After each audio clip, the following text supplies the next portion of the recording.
I've come to you with some new and interesting information. Have you ever looked at a map of Australia and wondered, why does it feel so empty? Here's a mind-blowing fact.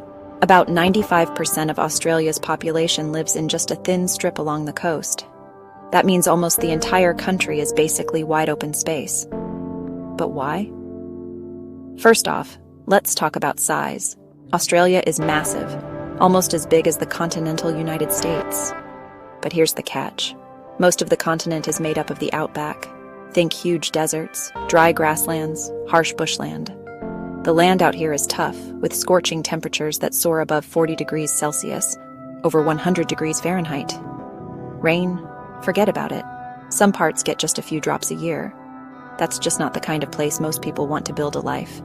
But it's not just the heat. The soil itself is a problem. Much of the interior land is ancient and worn out, meaning it's low in nutrients, so farming is really hard.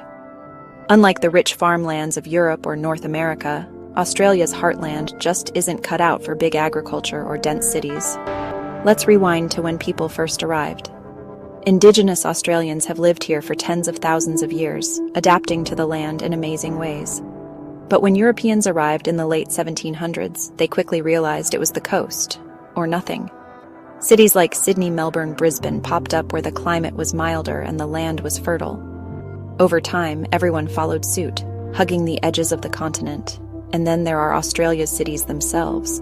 They're some of the most livable in the world, with great weather beaches, job opportunities. So why would you move inland to a place with barely any water, few roads, hardly any neighbors?